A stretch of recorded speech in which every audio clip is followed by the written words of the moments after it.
Hello, friends. This is Dorie Clark, and I am here with my good friend Bruce Turkel. He is the author of the book, Is That All There Is?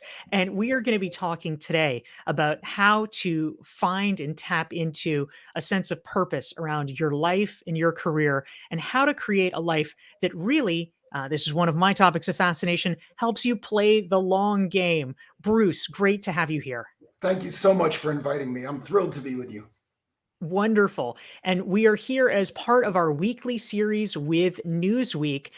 We have a series called Better, where we talk about ways to ensure that we are making our lives and our careers better. So, as you are tuning in, please feel free to type into the chat box and let us know who you are, where you're dialing in from, and questions that you may have for Bruce Turkel. So, Bruce, the first question that I have for you, you've written this book called "Is That All There Is?" Now, this sounds in some ways like a book about a midlife crisis. Now, I have read this book and I love it, but tell me, where did this come from, and where are we going with "Is That All There Is?" What's the sentiment that launched you into writing this book?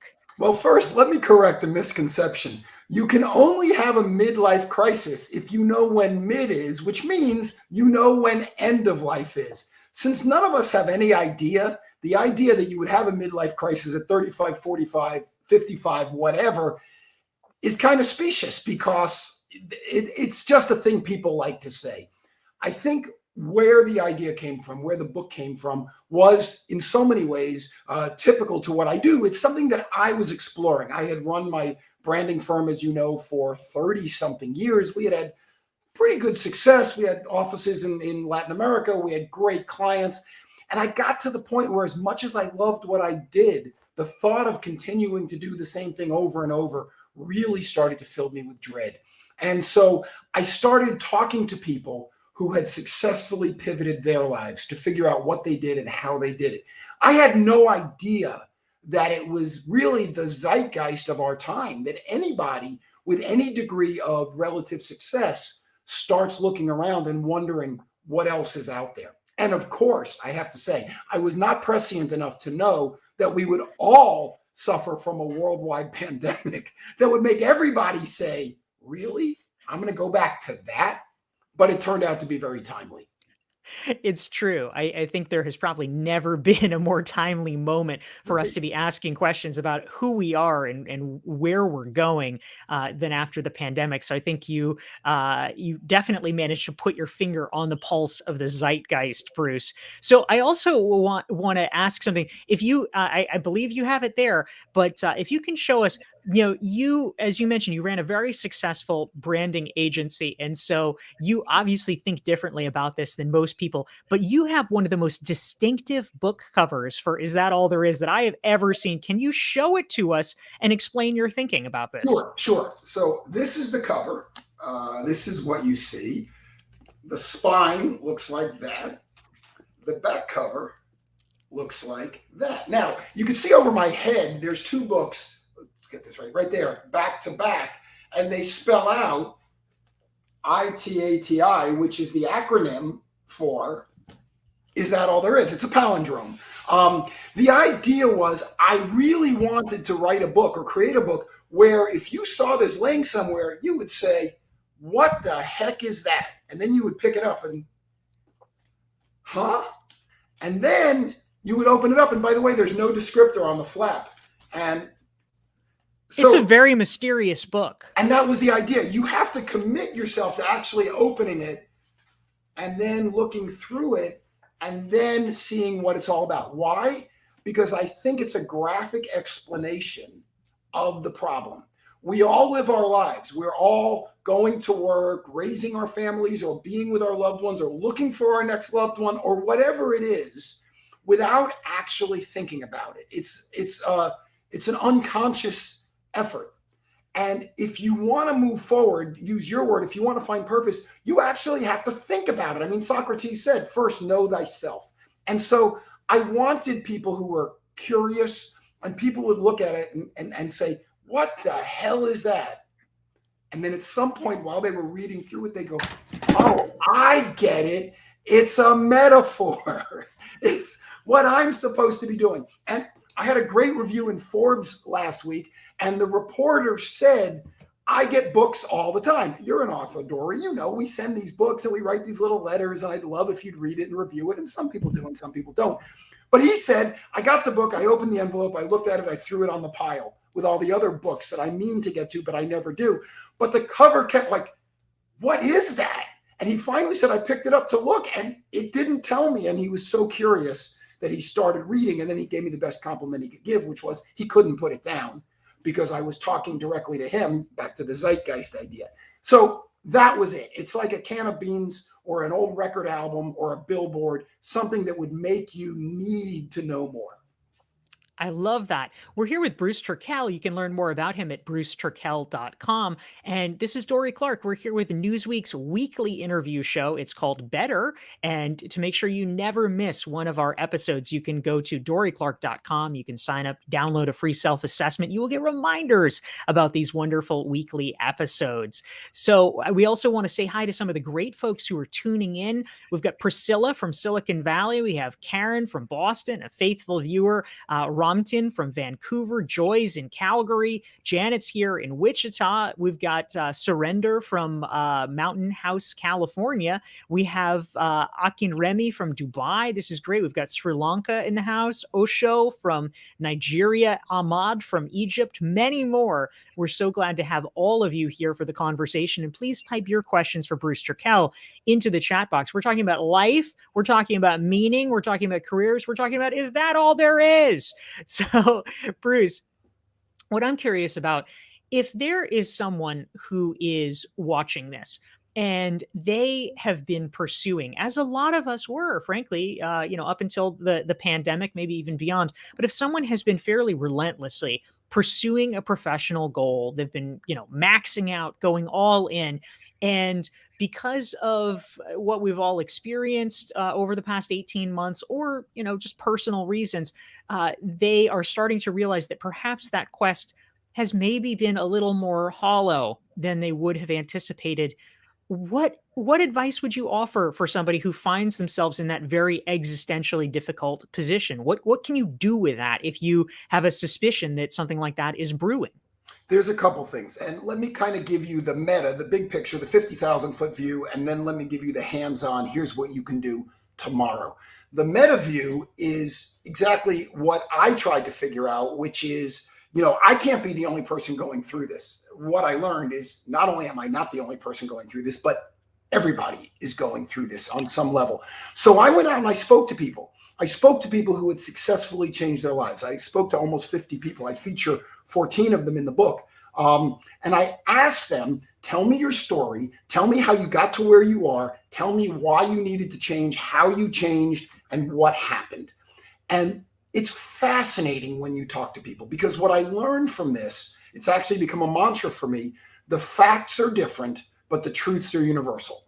So somebody will tell a story and none of the facts relate to my life. They grew up in a different place. They went to a different school. They studied something different. Right? All of the facts are different, but the universal truths of what they're trying to accomplish, what they see, what they're looking for are similar. And I found this internationally, by the way, because I talk to people all around the world. And so I tried to document their stories and then pull out the proven tips. Now, the interesting thing is they don't all agree with each other, right? Some people said, always do this. Other people said, never do that. But even on the universal truths kind of thing, it's still related to who they were and what they did. What I discovered was there's three things that it seems like everybody is looking for. Number one, you said it, is purpose.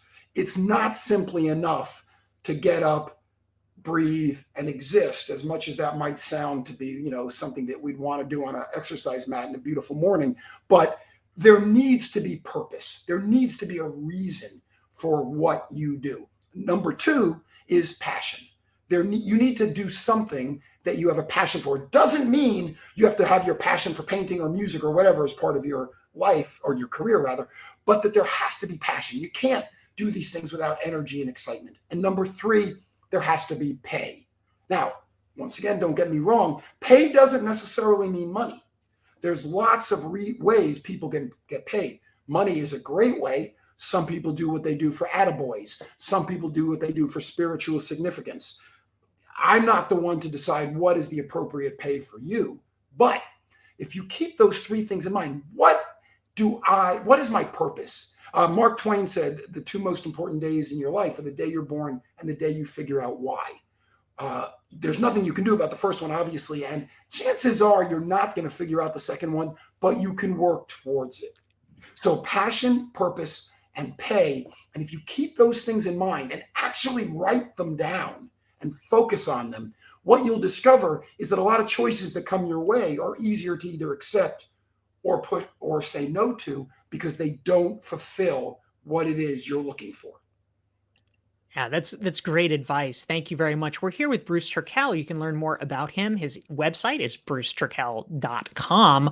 And I want to say hello to some of the great folks tuning in. We have even more folks joining us. Cheryl's here from Minneapolis, St. Paul. Catherine's here from Marin. Hi, Catherine. We have Anita from Half Moon Bay. We've got Inessa from Armenia. We have a LinkedIn user from Norway. This is great.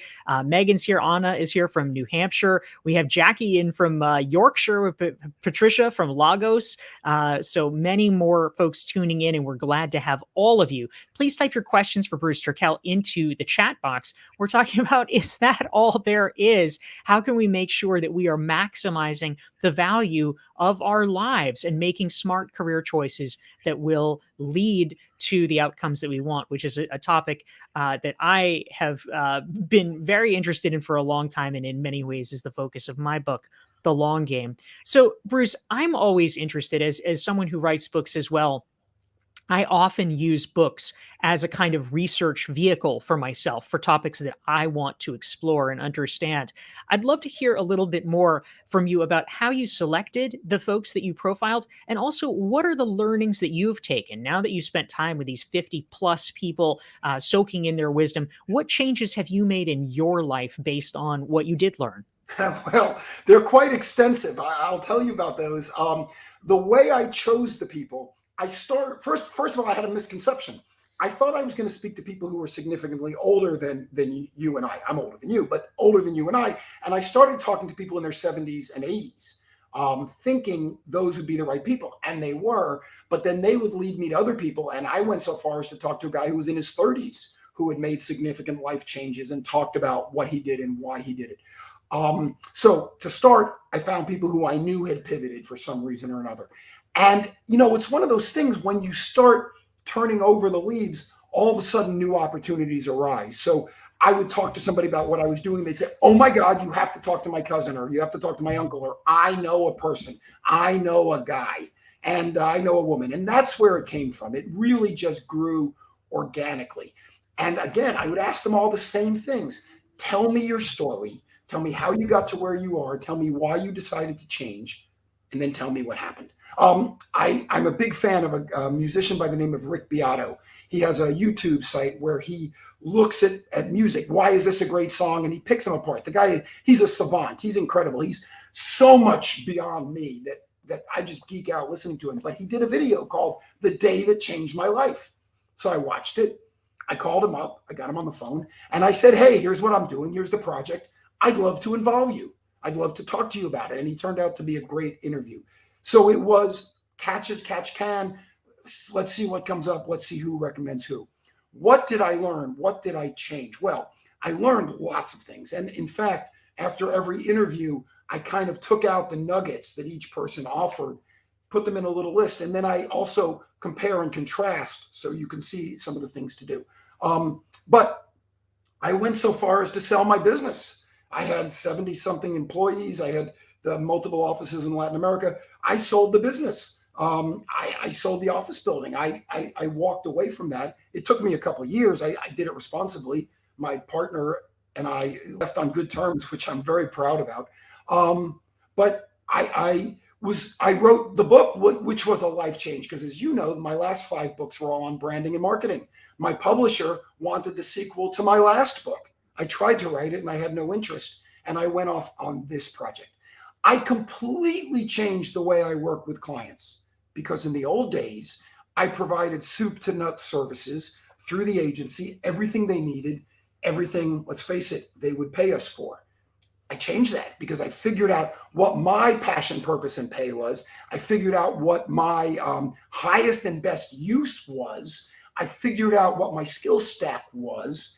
And I completely focus on those things. I say no to more projects than I say yes to now.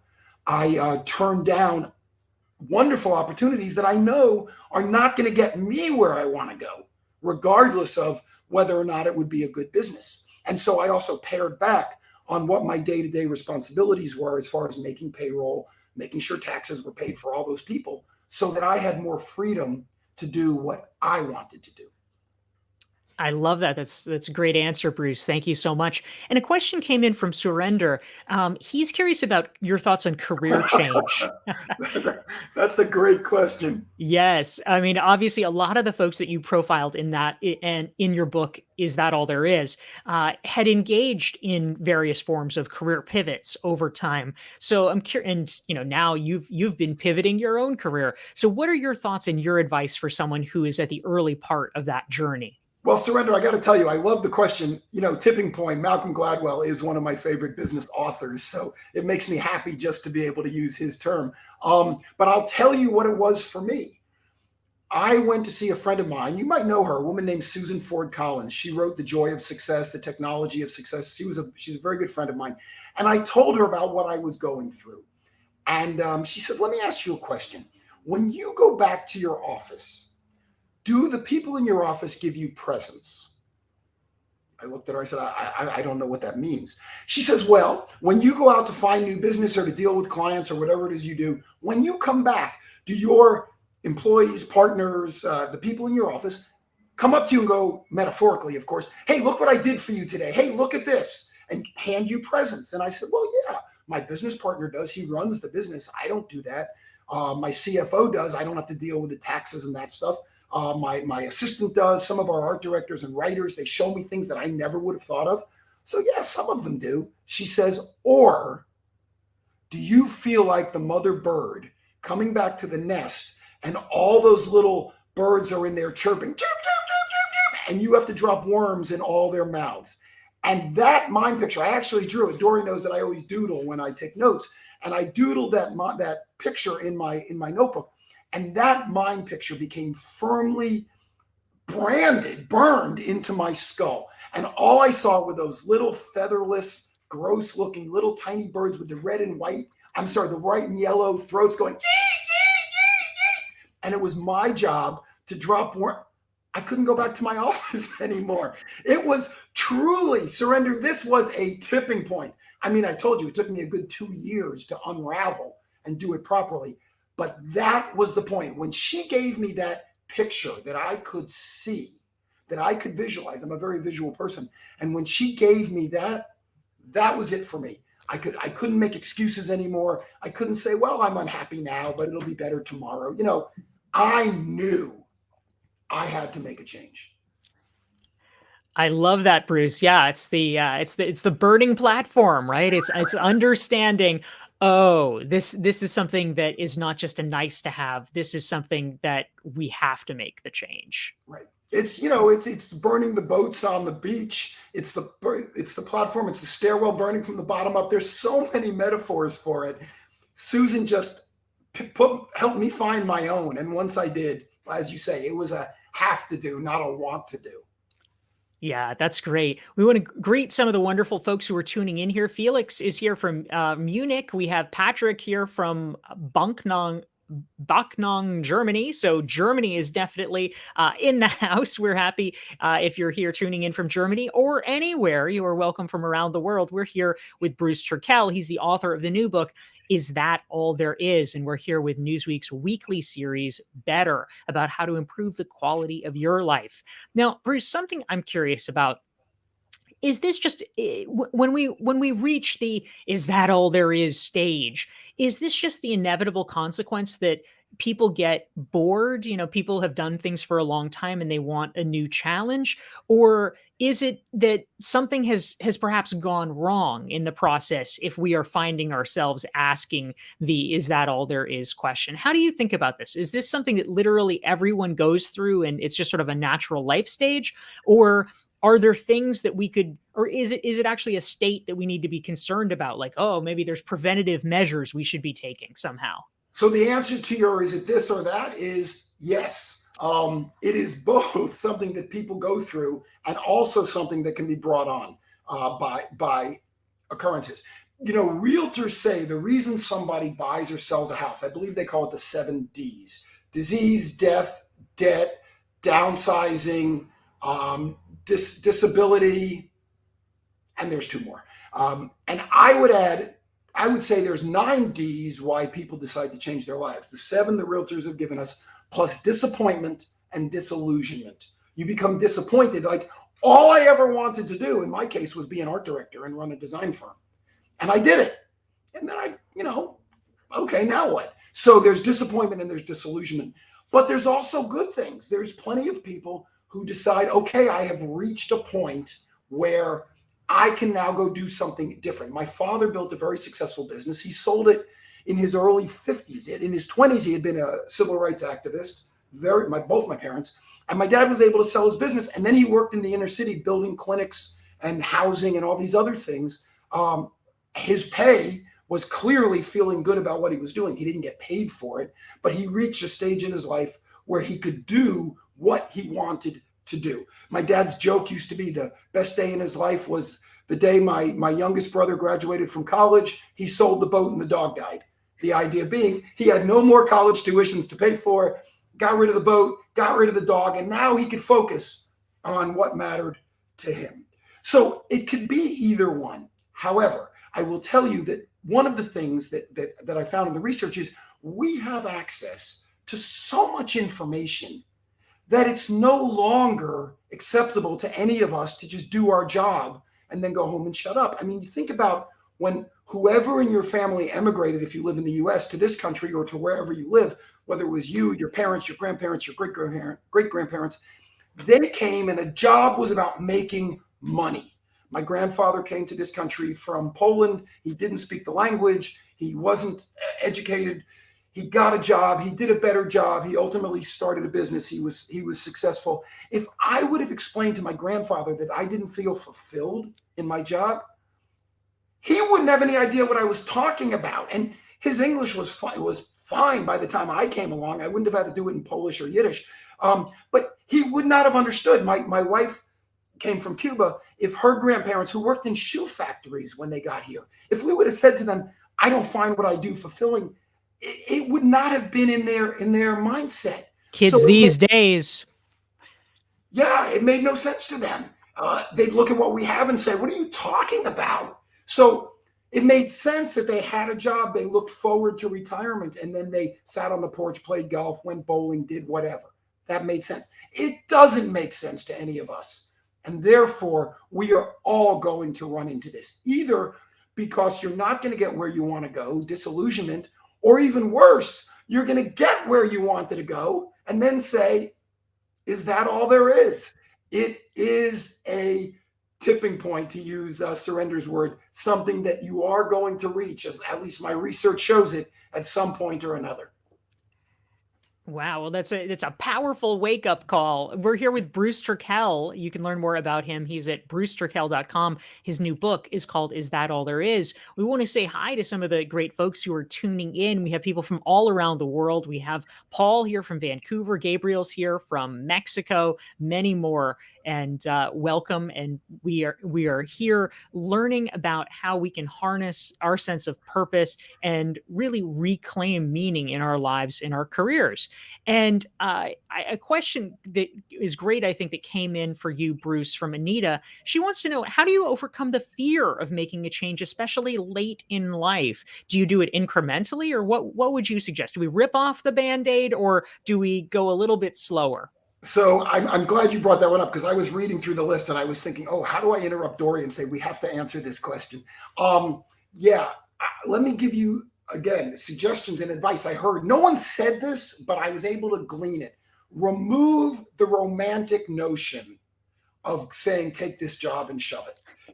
We've heard that song, or I'm going to go with my boss and I'm going to tell her what I think, or I'm going to tell him, or I'm going to go do this. Get rid of that, because that will cause you to do things that probably you're not best served by doing, simply because it feels good at the moment. Don't throw the baby out with the bathwater. Don't necessarily jump in with both feet. Don't quit your day job. I'm trying to think how many other bad sayings I can use, right? But we have that sense of, you know what? I heard Bruce and Dorie talk, and I'm going to march right in. Please don't do that. Think about this rationally. Understand who you are and what you want. My guess is, if you stop and think about that, you're going to realize you don't actually know. I'm not picking on anyone here, certainly not you, Anita, but you don't know. I mean, I ask people now all the time, because it's what I do, right? What do you want? And most of them, other than saying to be rich, which is silly, because where do you draw the line? Is that Bill Gates rich? Or is it now Elon Musk rich? Or is it just Dorie Clark rich? I mean, where do you draw the line, right? But they'll say the other two things are, I want to be happy, which, come on, what does that mean? I'm going to go around smiling all the time? Or is it joyful? Is it, or they say, I want to be fulfilled. Okay, good. Doing what? They don't know. And this went back to my agency days, when I would say to a client, what do you want? If we do our job, what happened? Because if we didn't know that, we could do a great job and still get fired. And anyone in business knows acquisition is expensive. Retention is a much better strategy. So how did we keep our clients? We found out what they wanted. And they would say, oh, I want more business. So let's say it was a hotel chain we were talking to. I want more business. And I'd say, okay, so cut your prices in half. What? Cut your room rates in half. What are you talking about? Well, if you cut your room rates in half, twice as many people will come. You'll have more business. No. We want to make more money per room. Oh, okay. Double your rates. What?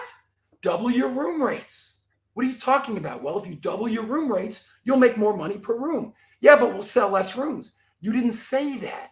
And so I wasn't being flippant. We were peeling back the onion. So you want more people to come to your hotel, and you want them each to spend more money. Okay, then let's look at your brand and other things. It's the same thing in your life. What do you want? I want to be happy. I want to be fulfilled. I want to be rich. Okay, if you quit your job, is that going to happen? No, it's actually not. The idea is to figure it out and then use your job as a launching pad to get to where you want to go.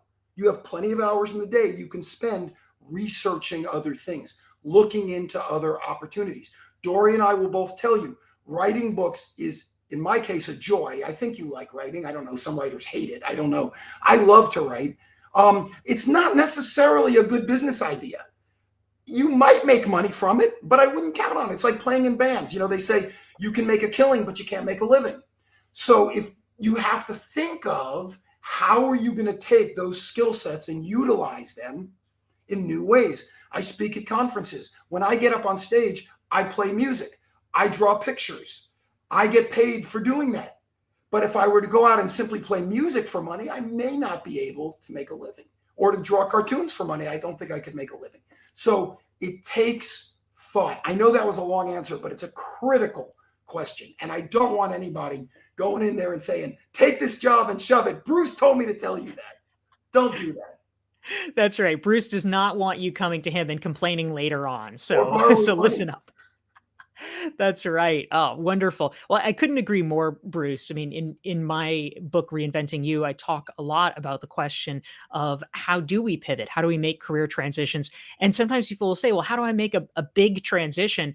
And often what I'll say is, don't try to make small transitions so that nothing ever has to feel like it's an enormous leap. The metaphor of, taking the leap just seems so terrible and precarious. And I think it often prevents people from doing anything because, quite rightly, they are hesitant to do something that feels very risky financially and emotionally. So I think oftentimes the better course of action is to take small steps and test things out so that you actually have a better chance of seeing what works and getting there incrementally. And if I can add, someone in the book, one of the people I interviewed said, one of his quotes was, "You can't cross a chasm with two jumps," which is the opposite, because again, people gave both sides.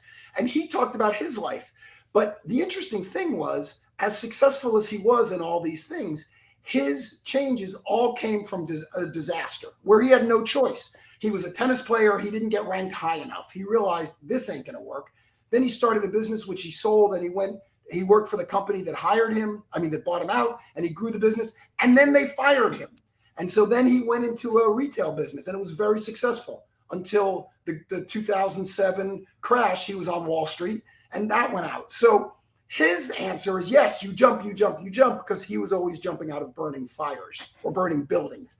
But that doesn't mean it's the right thing to do for everybody. That's right. But it does mean when there is a fire, jumping is a good idea. Get out. Right. Yes. Get out. Absolutely. Well, this has been wonderful. We have been here with Bruce Turkel. You can learn more about him and his work at bruceturkel.com. His new book, well worth checking out, Is That All There Is? We're so happy to have Bruce here. We're so happy to have all of you here. And you can tune in next week. Every week, we're here at noon Eastern on Thursdays, 9 a.m. Pacific for Newsweek. Bruce Turkel, thank you so much. What a pleasure to have you. Dorie. It's a treat. Every time I get to spend time with you, I love it. Thank you. Thank you, everyone, and take care.